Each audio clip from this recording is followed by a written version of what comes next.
어느 시대보다도 오늘 우리가 살고 있는 이 시대는 영적 회복이 필요한 시대가 되겠습니다. 이 세상은 물질적으로 또 외형적으로 날로 발전해 가고 있지만 우리 인간의 내면의 세계를 뒤돌아보면 얼마나 피폐해져 있는지 모릅니다. 쉽게 우리는 좌절하고 쉽게 상처를 받고 또 상처를 주기도 합니다. 그렇기 때문에 그 어느 때보다도 우리가 영적 회복이 필요한 시대에 우리가 살고 있습니다. 우리가 로마서 12장 2절 말씀을 항상 기억하고 있습니다. 너희는 이 세대를 본받지 말고 오직 마음을 새롭게 함으로 변화를 받아 하나님의 선하시고 기뻐하시고 온전하신 뜻이 무엇인지 분별하도록 하라는 귀한 말씀을 기억하고 있습니다. 그러나 여러분, 우리는 어떻습니까? 이 세대를 본받기는커녕 우리가 이 세대와 어떻게 됩니까? 동일시되는 삶을 살고 있어요. 그래서 우리 마음속에 영적 전쟁이 일어나는데 우리 마음을 새롭게 하고 변화를 받아야 되는데 마음이 새로워지지 않습니다. 변화가 일어나지 않습니다. 오히려 이 세상을 본받지 말라고 이야기했는데 어느 순간 우리는 이 세상을 따라가고 있고 세상과 동질화되어 가고 있고 우리 영적인 전투에서 우리 마음속에 여러분, 나를 굴복시켜서 그리스도 앞에 복종하는 사람이 몇 사람이나 되겠습니까? 그만큼 어려운 시대에 우리가 살고 있습니다. 사실 신자는 우리 마음의 영역을 세상에 내어줘서는 안 됩니다. 여러분, 우리는 성령의 지배를 받아야 돼요. 할렐루야. 하늘에서 여러분 주의 권능이 임해야 땅의 문제가 해결되는데 우리는 땅의 것을 가지고 모든 문제를 해결하려고 하니까 힘든 겁니다. 탈진하는 겁니다. 그래서 우리는 위로부터 오는 능력을 공급받아야 됨을 우리는 다시 한번 발견하게 되는 것입니다. 회복이라는 것은 원래 상태로 돌아가다, 이러한 뜻이 있습니다. 그러면 원래 상태로 돌이키거나 돌아가는데 우리는 어디로 돌아가야 되겠습니까? 하나님을 떠난 자, 하나님께로 돌아가야 되겠죠. 하나님의 은혜를 통해서 여러분, 하나님께 돌아가시고 하나님과 친밀해지시고 하나님과 화해하시기를 우리 주님의 이름으로 축복합니다. 제가 재미나게 이 AI에 이 GTPT를 쳐봤어요. 회복이 뭐냐 그랬더니 하나님과 화해하는 거래요. 하나님 앞에 돌아가는 거래요. 얼마나 돌렸는지 몰라요. 문제는 하나님 앞에 돌아가기 위해서는 우리 마음속에 내려놓을 것이 많다라는 겁니다. 세상으로 가득 찬 것 내려놓으시고 여러분, 하나님께 돌아가셔서 하나님과 친밀해지시고 하나님과 화평하시기를 우리 주님의 이름으로 축복합니다. 이 조엘 비키라는 사람이 영적 침체에서 벗어나는 길이라는 책을 썼습니다. 이 책에 보게 되면은 우리 모든 사람들이 이제 영적으로 어떻게 보면은 이제 탈진하는 그러한 과정 속에 빠지게 되는 5단계를 이야기를 하고 있어요. 그러면서 첫 번째는 뭐냐 이렇게 이야기를 하고 있습니다. 개인의 기도를 소홀히 할 때 우리는 점점 영적으로 어떻게 됩니까? 쇠락할 수밖에 없다라고 이야기하고 있음을 봅니다. 여러분 마음속에 기도하는 마음이 자꾸 사라진다. 이미 나는 어떻게 되는 겁니까? 하나님에게서 멀어져 가고 있음을 우리는 발견하게 되는 것입니다. 두 번째로 신앙생활에 형식적으로 되는 단계가 있다고 합니다. 형식은 대단히 중요한 거죠. 기쁨도 사라지고 어느 속에 교회 왔는데 그냥 출석부만 찍고 가는 거예요. 왔노라 갔노라 이런 거죠. 세 번째는 내면의 부패가 증가하는 단계라고 이야기합니다. 생각이 점점 부패해지면서 결국은 우리의 삶이 하나님에게서 멀어지는 단계를 이야기합니다. 그리고 네 번째는 세속화가 증가하는 단계라고 이야기합니다. 마음에서 끝나는 것이 아니라 행동까지도 점점 세속화되어 간다고 이야기합니다. 다섯 번째는 성도의 교제가 사라지는 단계라고 이야기를 하고 있습니다. 그러면 이러한 모든 단계를 보면은 우리가 신앙의 쇠락을 가져오는 것도 뭐냐? 기도가 점점 멀어지고 기도하기 싫어지면 결국은 모든 관계까지 끊어지는 그러한 단계까지 간다는 것이죠. 바꿔서 이야기하면 회복도 여러분 기도에서부터 시작된다는 것을 우리는 알 수가 있게 되겠습니다. 존 번연은 기도에 대해서 이렇게 정의를 내리고 있습니다. 기도라는 것은 뭐냐? 단지 하나님으로부터 무엇인가 얻기 위한 수단이 아니라 무한한 하나님의 사랑과 그리스도의 십자가를 통해 오는 은혜를 경험함으로써 깊은 영적 부흥과 회복을 일으키는 비밀이 담겨져 있는 것이라 그랬어요. 저는 여러분들이 기도를 통해서 하나님의 은혜를 충만히 경험하시기를 축복합니다. 예수 그리스도를 통한 십자가의 은혜가 여러분 속에 부어지게 될 때 우리는 다시금 예수 그리스도 안에서 회복되는 은혜를 누릴 수 있음을 발견하게 되는 것입니다. 하나님께서 우리에게 주신 축복 가운데 하나가 뭐냐? 이 회복력이 되겠죠. 마음의 청진기라는 책을 쓴 의사가 있습니다. 이분은 이제 정신과 의사인데 많은 환자들을 치료하면서 그분이 주장하는 것은 뭐냐? 딱 한 가지예요. 우리 안에는 자기 치유의 원천적인 생명력이 있다는 것을 발견하게 됩니다. 환자들을 대하다 보니까 정신적으로 얼마나 힘들겠어요. 그래서 질문을 하는 거예요. 선생님은 많은 어려운 환자들을 대하니까 너무 힘드시죠? 그때 이야기합니다. 물론 힘들지요. 그러나 더 놀라운 사실은 환자를 치유하다 보면 그들의 회복되는 모습을 보면서 얼마나 감사한지 모릅니다. 그러면서 모든 사람 안에는 뭐가 있느냐? 자가 치유 생명의 능력이 있다는 것을 그는 발견하고 있는 그러한 내용이 되겠습니다. 우리들도 마찬가지가 되겠죠? 우리 안에 뭐가 있느냐? 생명력이 있다는 거예요. 그래서 우리 인간 안에 내재되어 있는 생명이 있다라고 이야기합니다. 그러면서 그는 몇 가지 설명을 하고 있어요. 무서운 화마가 휩쓸고 간 그 자리에 전부 다 불타버렸지만은 다시금 풀들이 자라는 것을 이야기를 합니다. 그리고 방사능으로 인해서 완전히 쑥대밭된 도시에도 새로운 생명이 살아나는 것을 이야기를 합니다. 그뿐만 아니지요. 실질적으로 우리 인간의 마음속에도 여러분 다시 한번 이러한 정화되는 능력이 있다, 그러한 설명을 하고 있습니다. 그래서 하나님께서는 우리들에게 마음 깊은 곳 속에 하나님께로 돌아갈 수 있는 그러한 장치가 있다라는 거예요. 그래서 우리가 회개도 되겠고 은혜도 되겠고 다시금 주님 앞에 묻고 주님 앞에 순종하면서 다시금 새롭게 출발할 수 있는 리셋과 같은 장치가 있다는 것이죠. 저는 이 귀한 시간에 여러분들이 다시 한번 하나님의 은혜를 경험하셔서 여러분의 마음의 버튼을 다시 누르시기를 축복합니다. 그래서 주님과 함께 새롭게 여러분 마음 변화를 받으셔서 회복되셔서 주님의 뜻 앞에 순종하는 기적이 일어나기를 축복합니다. 우리는 얼마든지 다시금 주님 앞에서 우리가 리셋할 수 있음을 보게 되는 것이죠. 청교도 신학자 리차드 십스는 이러한 이야기를 합니다. 성도가 자주 넘어질수록 타락한 본성은 점점 더 힘을 잃게 된다. 성도는 넘어질 때마다 회개와 거룩하게 하는 힘을 경험하기 때문이다. 저는 개인적으로 엄청 은혜를 받았어요. 그러므로 신앙이라는 것은 잘한다고 여러분 우리가 정의를 내릴 때 쓰러지지 않는 것이 아니라 쓰러졌다 할지라도 다시금 일어날 수 있는 신앙이 더 좋은 신앙이라고 이야기를 합니다. 저는 여러분들이 하나님 앞에 더 가까이 나아가시기를 우리 주님의 이름으로 축복합니다. 아브라함 카이퍼는 하나님의 그늘 아래 살면서 하나님을 의지하지 않는 것은 하나님을 욕되게 하는 것이라 그랬어요. 이 하나님의 그늘은 은혜를 이야기하는 내용이 되겠죠.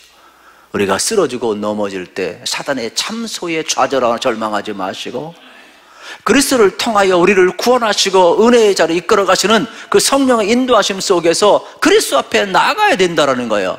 전능하신 주님의 그 십자가의 그늘 앞에 나아가야 된다는 거예요. 그래서 시편 36편 7절에도 하나님이여 주의 인자하심이 어찌 그리 보배로우신지요 인생이 주의 날개 그늘 안에 피어나이다. 여러분 주의 은총 안에 거하시기를 축복합니다. 구약 성경 여러분 인물 가운데 삼손을 기억할 거예요. 그는 나실인이고 여러분 이스라엘 백성이 고통 가운데 있었을 때 하나님이 힘을 주셔서 모든 원수들을 물리치고 구원하는 사사의 사명을 감당하잖아요. 그런데 어떻게 됩니까? 들릴라에 복 빠지고 결국은 힘의 근원인 머리카락이 다 밀려지고 나중에는 두 눈까지 뽑히고 기둥에 묶이는 신세가 되고 비참한 인생으로 전락하게 됩니다. 그런데 성경은 뭐라고 이야기하느냐? 이렇게 이야기를 합니다. 다시 그의 머리가 어떻게 자라기 시작했다 그랬어요. 그러면 그의 머리털이 밀린 후에 다시 자라기 시작했다. 우리가 표면적으로 볼 때는 삼손이 여자에 빠지고, 여러분 어떻습니까? 나실인 서약을 잃어버리고 머리털이 다 밀려버리고 힘이 다 빠지고 비참한 상태에 놓여 있지만은 그의 머리털은 다시금 자라기 시작했다. 뭘 의미하는가? 하나님의 회복력을 의미하는 장면을 보게 되는 것이죠. 우리 인생도 마찬가지입니다. 내가 지금 힘들고 무너지고 아파하고 망가진 것 같지만 다시금 머리털을 자라게 하시는 분은 누구냐? 우리 하나님이에요. 다시금 회복력을 주시는 분은 누구냐? 우리 하나님이에요. 그러므로 저는 여러분 삶을 뒤돌아보면서 나는 아니야, 나는 더 이상 희망이 없어, 나는 망가졌어, 절망하십니까? 그 자리에 주님이 찾아오셔서 십자가를 통하여 다시금 시작하게 하시고 다시금 리셋 버튼을 누르게 하시는 그 주님의 은혜는 이미 시작되었음을 믿으십시오. 그리고 여러분들이 그 은혜 아래 들어가시기를 축복합니다. 생명력이 우리 안에 있다, 이러한 내용의 말씀이 되겠습니다. 오늘 본문의 흐름을 보게 되면은 이스라엘 백성들은 하나님의 은혜를 엄청 경험합니다. 요단을 건넙니다. 가나안 땅에 들어왔습니다. 길갈에 진을 칩니다. 이제 첫성 여리고성을 정복하게 되는데 하나님의 은혜로 난공불락의 여리고성을 어떻게 7일 동안 한 바퀴씩 돌고 마지막 날 7바퀴 돌므로 말미암아 그들은 어떻게 됩니까? 하나님의 은혜로 여리고성을 무너뜨리게 됩니다. 그때 그들은 속에서 자기도 모르게 교만이 싹트기 시작하면 우리가 대단하구나. 야, 이 가나안 여리고성도 가장 강력한 첫성 여리고성도 무너뜨렸네. 앞으로는 까짓 거 겁낼 것도 없구나. 그래서 그 다음 전투, 아이성 전투에서 어떻게 된 줄 아십니까? 실패를 하게 되는 거예요. 그때 이들은 깜짝 놀랐습니다. 왜냐하면 이미 성공 속에 실패 요인을 담고 있는 것이죠. 성공하고 잘 나갔을 때 하나님의 은혜를 기억해야 하는데 우리가 대단해서 우리의 힘으로 여리고성도 무너뜨렸는데 하나님은 잊어버리고 아이성 정도야 아무것도 아니지, 이러한 생각을 하게 됨을 발견하게 되는 것입니다. 그렇다면 우리 인생도 마찬가지가 되겠습니다. 그래서 여호수아서 7장 5절에 보면 이러한 내용이 기록이 되어 있습니다. 아이 사람이, 우리 같이 한번 읽어보겠습니다. 시작. 아이 사람이 그들을 36년쯤 쳐 죽이고 성문 앞에서부터 스바름까지 쫓아내려가는 비탈에서 쳤으므로 백성의 마음이 녹아 물같이 된지라. 아이성을 우습게 보고 갔는데 웬걸? 패하게 되는 거예요. 아이성 사람이 나와서 오히려 이스라엘을, 사람 병사들을 죽여버리는 거예요. 그때 그들은 마음이 녹아내렸어요. 얼마나 두려웠던지. 이게 어떻게 된 거지? 물같이 녹아내렸다. 쓰라린 패배를 경험하게 되는 것이죠.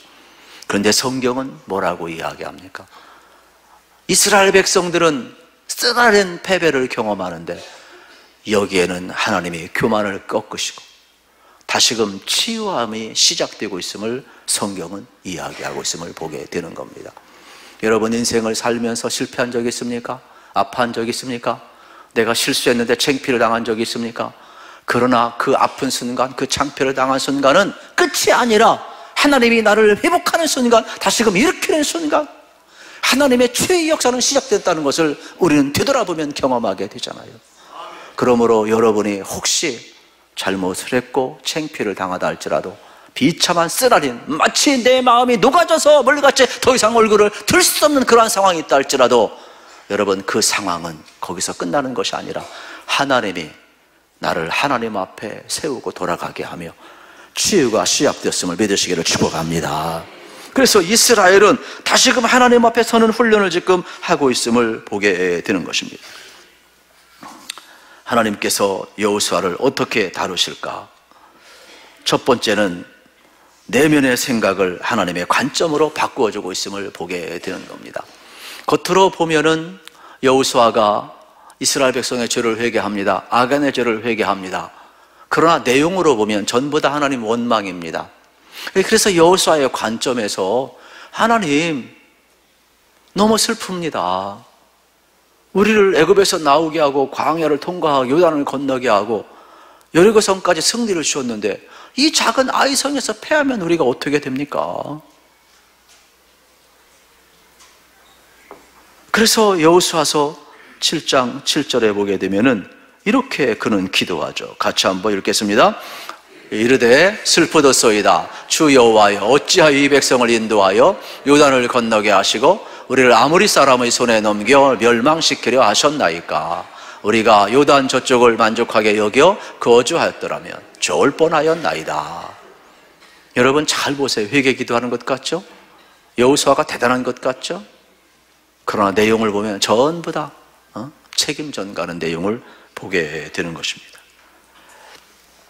지금 하나님의 이름이 조롱당하면 어떻게 되겠습니까? 하나님을 위하는 마음 같지만 전부 다 자기 중심적인 관점임을 보게 되는 거예요. 이게요, 여호수아만 그런 게 아니에요. 창세기에 보게 되면 아담과 하와도 그랬어요. 하나님이 모든 것을 지으시고 에덴 동산에서 하나님 말씀에 순종하면서 하나님과의 깊은 관계 속에서 복되게 살게 하셨잖아요. 그런데 선악을 알게 하는 선악과를 따먹으면서 하나님이 묻잖아요. 아담아, 네가 어찌 이렇게 범죄했느냐? 그때 핑계가 뭐예요? 하나님이 짝지으신 하와가 먹으라 해서 먹었다는 거예요. 책임 전가죠. 하와도 마찬가지. 네가 어찌 알겠느냐? 하나님 동산에 있는 뱀이 먹으라 해서 먹었나? 또 책임 전가예요. 그러니까 우리는요, 하나님 앞에 서서 주의 뜻을 묻고 순종하는 사람은 책임 전가를 안 해요. 하나님의 뜻을 묻지 않고 어떻게 되는 거예요? 사는 사람은 전부 다 책임 전가하는 거예요. 그래서 저는 여러분들이 예수님은 우리의 모든 죄를 자기 책임으로 여기고 책임 전가하지 않으셨어요. 십자가에 못 박혀 죽으셨어요. 그렇기 때문에 은혜 받은 사람은 절대로 남 탓하지 않고 남에게 책임 전가를 안 해요. 저는 여러분들이 다 어떻게 해야 됩니까? 책임 전가하지 마시고 주님의 뜻을 물으시고 내가 잘못한 것은 회개하시고 주님의 뜻이 알려지면 순종하시기를 축복합니다. 한때 우리 자동차 뒤에다가 여러분 뭐라요? 내 탓이요 썼잖아요. 그렇죠? 그 앞에다 붙여야지 왜 뒤에다 붙이나 몰라. 나는 그 이해가 안 가. 캠페인 그 앞에다 붙여야 내 탓이지 뒤에다 붙이면은 뭐예요? 남 탓하고 있는 거잖아요. 캠페인이 잘못되는 거라고. 전부 다 남 탓이요. 여러분 자녀도요, 철든 자녀는요, 내가 부족해서 그렇습니다. 못된 자녀들은 머리에 뿔난 자녀들은 다 조상 탓해, 다 부모 탓해, 다 남 탓해. 신앙생활도 마찬가지예요. 여러분 은혜로운 교회는 그저 다 내 탓하는 거예요. 아, 기도하라고 하나님 보여주셨구나. 남 탓하지 않아요. 그런데 분열되는 교회는, 성령의 역사가 없는 교회는 다 남 탓해. 교회가 왜 이래? 당신이 있으니까 왜 이래지? 누가 때문에 왜 이래? 무슨 나우나 테스 형 왜 이래요, 여러분? 여러분 우리 인생길 걸어가면서 제발 부탁합니다. 남 탓하지 않기를 축복합니다. 부부도 대화를 해보면 금방 알아요. 목사님, 제가 처녀 때는 이러지 않았거든요. 근데 이 남편 만나가지고 이렇게 됐거든요. 나는 처녀 때 모습 몰라요, 솔직히. 그것도 은근히 남 탓하는 거예요, 사실은. 그러지 마시고 여러분 주 안에서 다시 한번 여호수아의 관점을 바꿔주시는 하나님의 은혜를 꼭 누리시기를 우리 주님의 이름으로 축복합니다. 오늘 여호수아서 여러분 7장 11절에 보게 되면 이렇게 기록이 되었어요. 이스라엘의 범죄하여 내가 그들에게 명령한 나의 언약을 어겼으며 또한 그들이 온전히 바친 물건을 가지고 도적질하며 속이고 그것을 그의 물건들 가운데 두었기 때문이다. 하나님이 지금 여러분 어떻게 합니까? 여호수아야, 내가 내게 뭐라고 이야기했느냐? 여러분, 하나님이 지금 너희들이 나의 언약을 어겼기 때문에 바친 물건 손대지 말라게 너희들 다 손댔지 않느냐? 그런 내용이 되겠죠. 그러므로 다시 한번 하나님께서 여호수아가 이렇게 책임 전가하는 관점을 바꾸어주고, 내가 너에게 먼저 말했지 않느냐? 그러므로 너희들은 성결하라. 너희들은 그 모든 것을 손대지 말라 그랬으니까 하나님 말씀에 순종하면 된다는 거예요. 너는 너의 일을 하라는 거예요. 복은 하나님이 주시는 거예요. 그러므로 여러분들 하나님 앞에 주님의 뜻을 물으시고 순종하시기를 축복합니다. 그러면 하나님 복 주실 줄로 믿습니다. 지금 여호수아의 관점을 완전히 바꾸어주고 있음을 보게 되는 겁니다. 그래서 교회에 오셔서 기도할 때도 하나님의 관점을 보여달라고 기도해야만이 우리가 회복될 수 있음을 발견하게 되는 겁니다. 이 토미 텐이라는 사람이 하나님의 관점이라는 책을 썼어요. 그런데 그 내용을 보면 참 재밌어요. 자기 사랑하는 이제 막내딸하고 엘리베이터를 탔는데 처음에는 사람이 없었어요. 그런데 사람이 한둘 타더니 아이가 이제 어떻게 된가 숨을 못 쉬는 거예요. 그리고 탄 사람들이 자기도 모르게 핸드백을 툭 치니까 아이는 어리니까 어떻게 됩니까? 어른들 성인 무릎밖에 안 되니까 얼굴도 치고 어깨도 치고 힘든 거예요. 그런데 아버지 쳐다봐도 아버지는 모르는 거예요. 하도 깝깝하니까 막내가 아버지 나 좀 알아줘. 나 답답해서 죽겠어 그러는 거예요. 충격을 먹고 얼른 알았어요. 이제 살겠다 그러는 거예요. 그러면서 예배에 대한 관점을 이렇게 멋있게 설명을 했어요. 예배는 뭐냐? 하나님 나를 안아주세요. 밑에 있으면 어떻게 해요? 답답하고 숨도 못 쉬겠고 이리 치이고 저리 치이고 아무것도 보이지 않는 거예요. 그런데 아빠 품에 안겨서 보니까 어떻게 되는 거예요? 숨도 쉴 수가 있고 치지도 않을 수 있고 관점이 확 바뀌는 거예요. 여러분 교회에 오셔서 기도할 때 예배할 때도 마찬가지가 되겠죠. 하나님의 관점으로 바라보시기를 축복합니다. 그래서 나의 관점이 아니라 남에게 책임 전가하는 관점이 아니라 하나님의 눈으로 하나님의 시선으로, 그래서 예배가 소중한 것이 되겠죠. 여러분 이 세상을 보세요. 지금 이 나라가 정상입니까? 세상이 정상입니까? 혼란스러워요. 우리의 눈으로 바라보면 얼마나 혼란스러운지 몰라요. 답답해 미치고 죽겠어요. 그러나 이 어린아이처럼 하나님 앞에 기도해. 하나님 저 좀 안아주세요. 내 눈으로 보는 것이 아니라 하나님의 품에서 하나님의 눈으로 하나님의 마음으로 세상을 보고 말하게 해주세요. 그때 여호수아에게 치유의 첫 단추, 잘못된 기도 관점을 바꿔주면서 회복시켜줌을 보게 되는 겁니다. 두 번째 하나님께서 행하시는 회복은 원점에서 다시금 시작하는 은혜가 되겠습니다.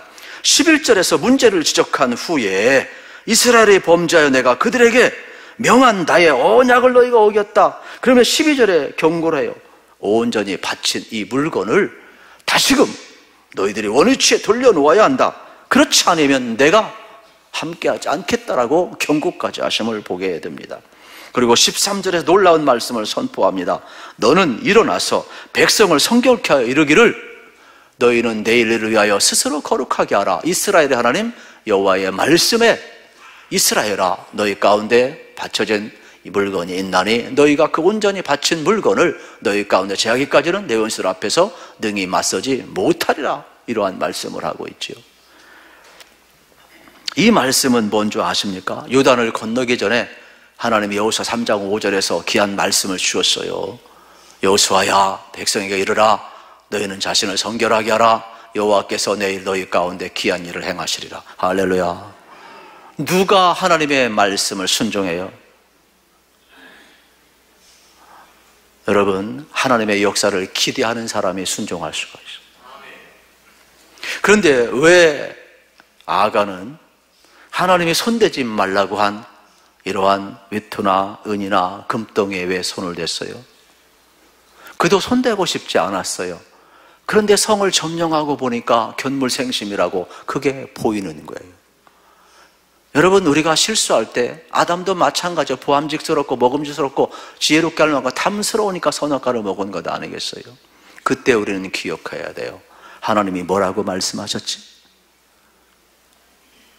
주님의 뜻을 물으시기를 축복합니다. 그래야만이 우리는 그 순간에 아간이 범했던 그 죄를 범하지 않을 수가 있어요. 그래서 하나님의 뜻에 순종할 수가 있어요.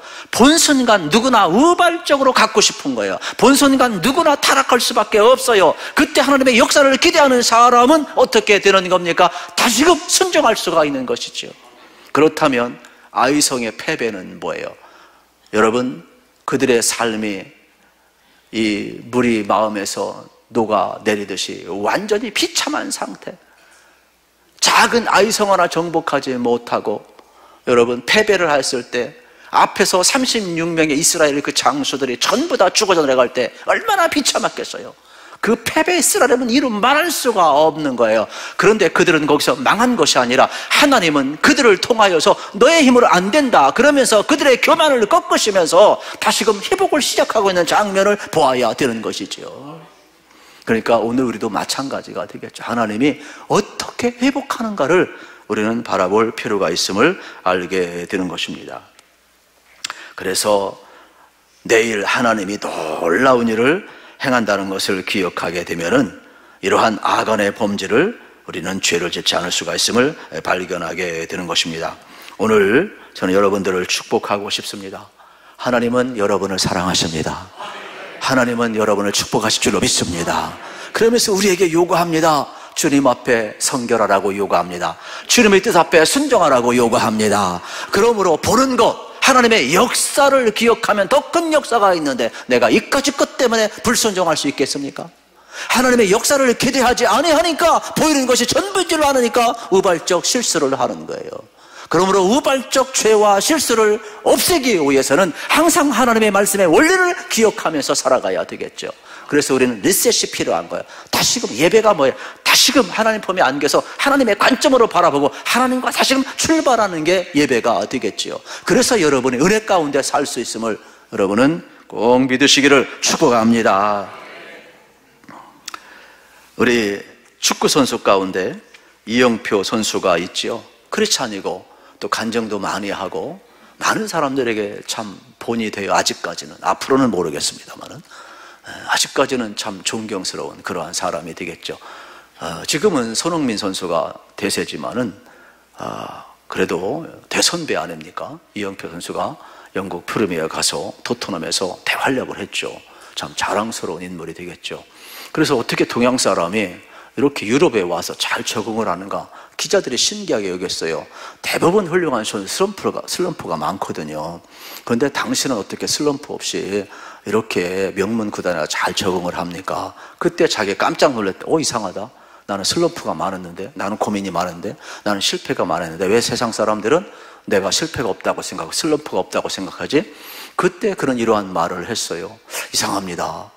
나는 실패도 많이 했고 슬럼프도 많았는데 아마 내 속에서 그 실패를 실패시킨 것 같습니다. 그랬어요. 놀라운 말을 하고 있죠. 우리도 마찬가지가 되겠죠. 예수 그리스도 안에서 나를 바라보면 여러분 어떻습니까? 내가 죄인이고 내가 실패했고 내가 쓰러지고 슬럼프가 많죠. 내 인생 끝이라고 생각하는 순간 많죠. 그런데 그 실패가 어떻습니까? 나를 실패시키지 못하고 예수 그리스도 안에서 다시금 회복시키셔서 실패를 실패시키고 예수 그리스도 승리와 함께 나가는 것 아니겠어요? 저는 여러분들이 이 시간 선포하기를 축복합니다. 여러분 안에 계신 예수 그리스도를 바라보기를 축복합니다. 그래서 우리는 고백을 해야 돼요. 하나님의 역사를 기대하면서 그 어떤 것도 나를 실패시킬 수 없다. 하나님의 역사를 기대하면서 여러분 하나님 말씀에 불순종하게 하는 것, 부분적인 불순종도 불순종 아니겠습니까? 그러므로 나는 주님 밑에 온전히 순종하면서 성결의 길을 걸어가고 주님이 나를 통한 역사할 것을 기대하면서 오늘 아간의 범죄를 내가 범죄하지 않겠다 고백하시기를 축복합니다. 그러면 여러분의 인생은 하나님이 세를 행하실 거예요. 다시금 하나님과 출발하셔서 여러분 하나님의 눈으로 바라보는 관점의 변화가 일어나시고 다시금 여러분들이 하나님과 함께 원점에서 새 출발하셔서 주님의 뜻을 물으시고 주님의 뜻에 순종하셔서 하나님이 세를 행하시기를 우리 주님의 이름으로 축복합니다.